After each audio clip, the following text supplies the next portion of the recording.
to recognize, like your ancestry or other clinically relevant pieces of information that may not have been available otherwise. We actually want to do this because we want to empower you, the participants, the consumers, to actually drive forward the field of personalized medicine. So hopefully together we can stop ripping each other off and start working together collectively. Thank you.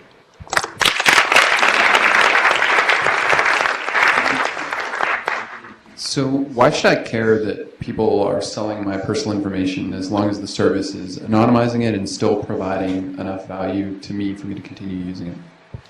That's a very nice way of saying I have enough money and I don't need any more. But I can tell you, especially for the target market that we really want to go after, which are minorities and underrepresented populations, that is not an option that they want to explore.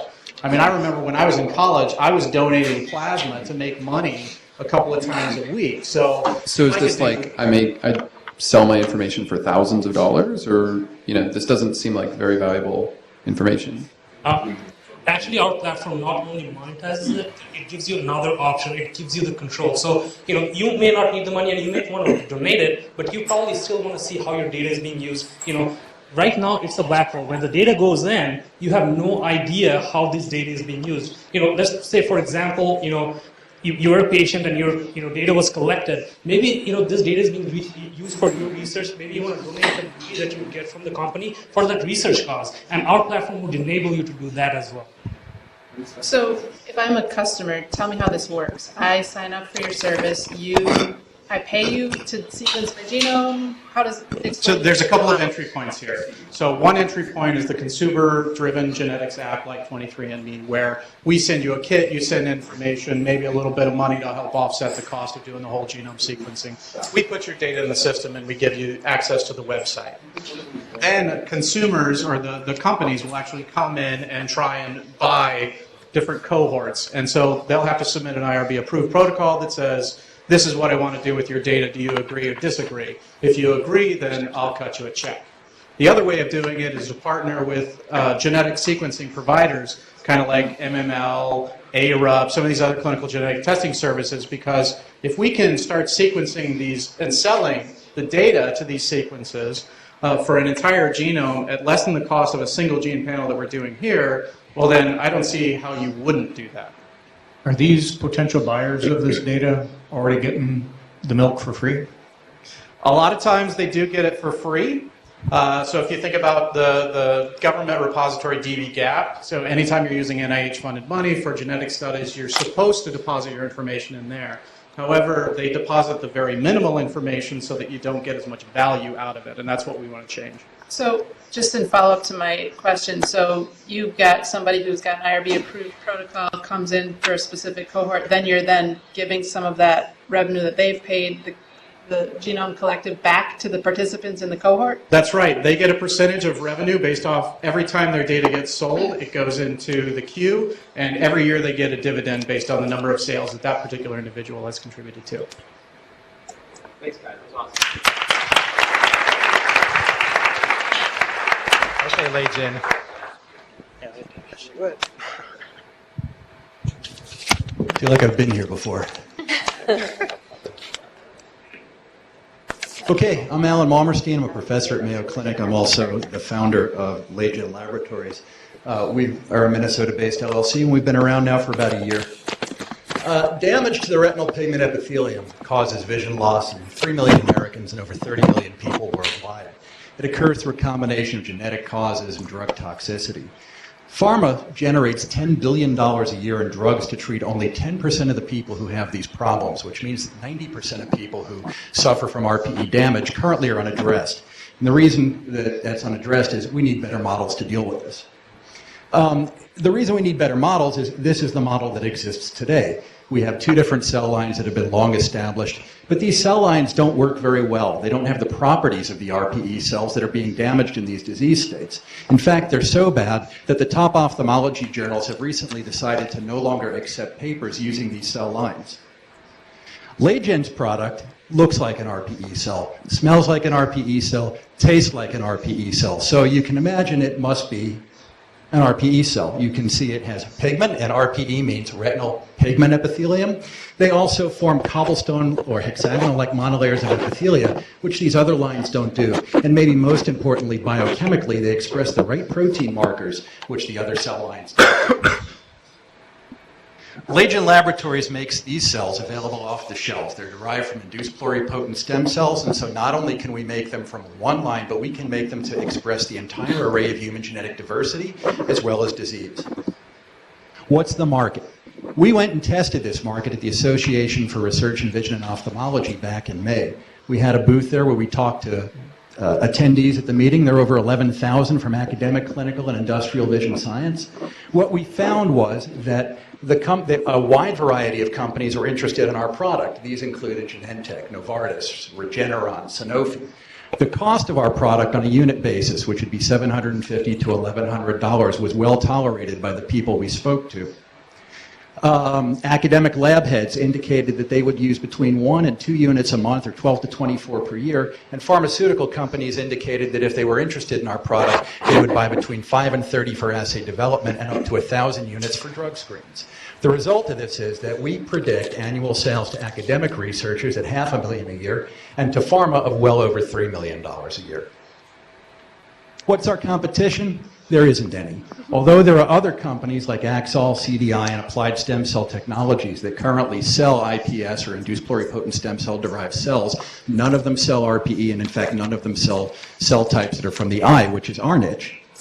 Our other competition, of course, would include researchers and companies doing it themselves. There are very few, and of course the accepted cell lines are dropping out of favor. So what's the risk? Not much. Our business model, we're bootstrapping it. We've already generated between a seed round and loans enough money to build a production facility, and we're ready to make sales. We even have inventory. Market timing, perfect. Nobody else is making IPS RPE, and the journals don't want to publish the cell lines that exist. Everybody's hungry for an alternative. Market size, we need 1/10. That's 1/10 of the U.S. market to be profitable.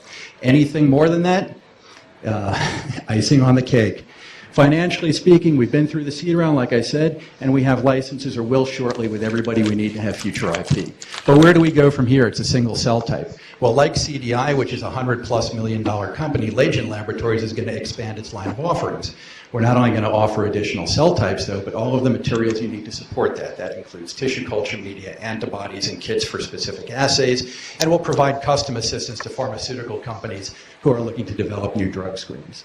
Last, we're interested in entering the cell therapy market. Our production line will allow us to set up the GMP line we need to get into cell therapy, and these cells are already being tested for treatment of dry AMD. Questions?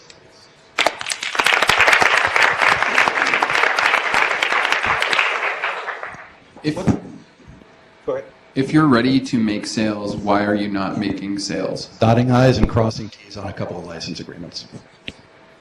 That sounds like a red flag for giant IP issues that are not resolved. I won't go there, but it's not what it sounds like. So if the technology's out there, would that one risk be that somebody else just up and makes their own iPSC, RPE cells and competes with you? How hard would that be? It takes a long time and a lot of work to do it. One of the things that we've done is optimize for commercial scaling, which nobody else really has done. My knowledge of what's going on in this field is the reason it hasn't entered the marketplace is our proprietary technology that allows us to scale growth of the cells commercially where others don't. Is this more of an art and not protected? Absolutely.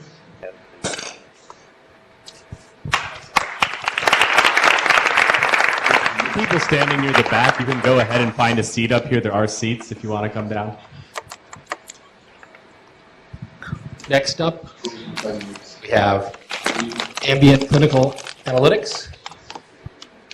All right.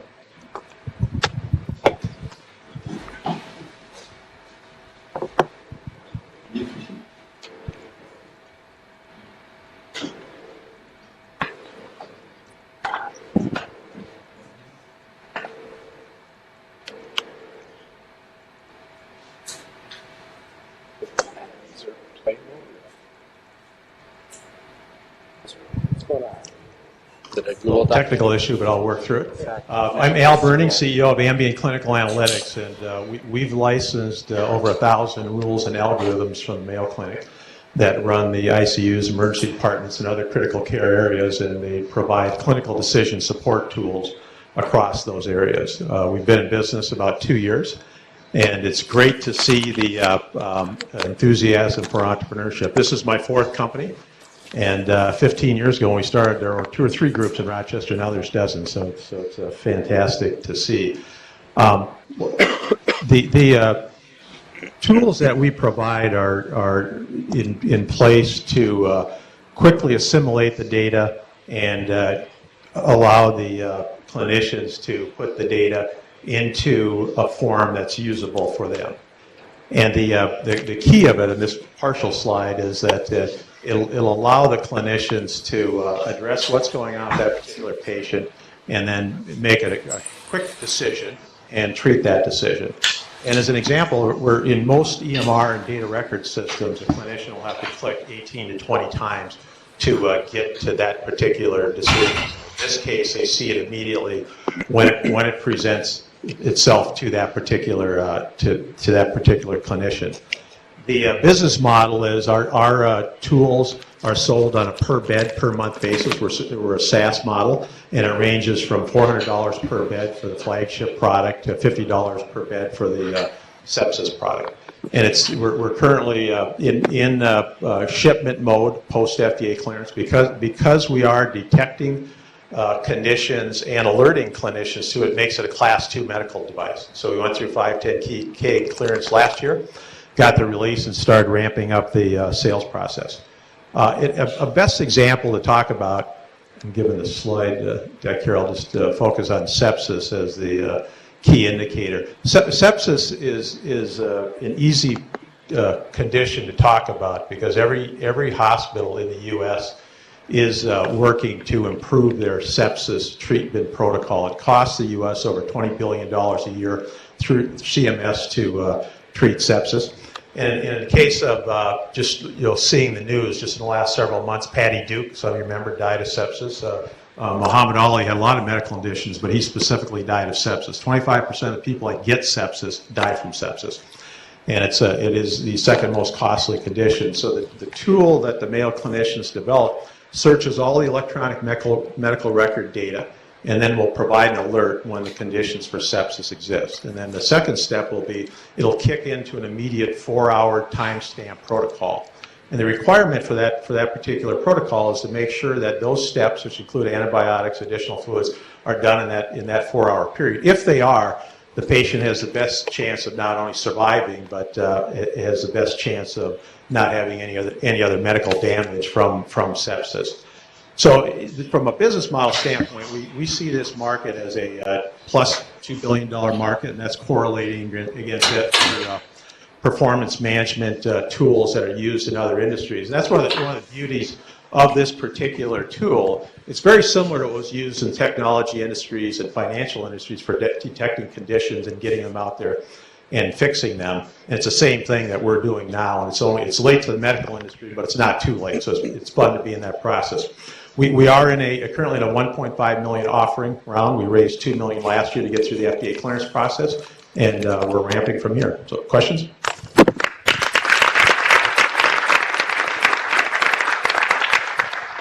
So, what does your sales process look like? Is it an enterprise type big? It's an enterprise sale. The tool bolts onto the electronic medical record system. We're agnostic. It could be a Cerner system, Epic system, McKesson system. And we have a small direct sales team, and then we've also partnered with some large resellers, Philips, Leidos, Brandex locally. So we've got a combination model. And Philips announced at the HIMSS Electronic Medical Show last month, they had 88 million hits on the website for the press release. So Philips is out there in full force worldwide, and the others are ramping up as well. So when do you start selling, and do you have predictions for how many you'll sell in the first year? Our objective is to sell 10 to 15 systems this year. Philips has sold the first system. There's an average ARR per system of 10,000, so we need 8 to 10 to get to break even. We're in the planning process with our direct team for 2 sales, and then we have 30 proposals out there that we expect to close 3 to 5 more within the next 2 months. So you're just starting to sell now, and you have not closed any sales yet, correct? Phillips has closed the sale, and then we have 2 verbals that we're in the process of doing the planning for. And what's the value of the sale you closed? The Phillips sale, we're estimating at 125,000 ARR. Of the proposals we have in place, they're all between 25 to 150 per year, average of 100. Great. Thanks.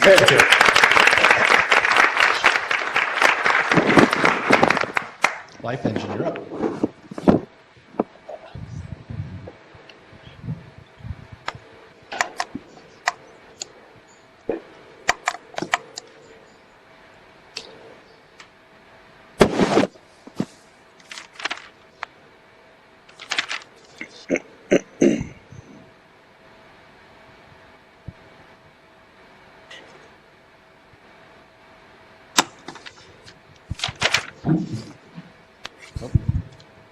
Is this one working? Okay, cool. Hi, I'm Jared Campbell, co-founder of LifeEngine, and we make kits to make gene editing super simple. Gene editing is cellular programming, and its products are being used to tackle some of the most difficult challenges our world faces. Dairy cattle are typically born with horns, and at an early age, those horns are sawed off. Scientists have figured out a way to use gene editing to make dairy cattle that are actually born without their horns. By doing this, they eliminate an incredibly inhumane process, and products like these are going to change the world. But it's not just food and agriculture. How about cancer? Leukemias are actually being cured using gene editing. You can take a cell from a patient, do gene editing on that cell, put that cell back in the patient, and it will go and find cancer, and it will kill that cancer cell. Not only that, but gene editing is currently undergoing a Moore's Law-like exponential growth.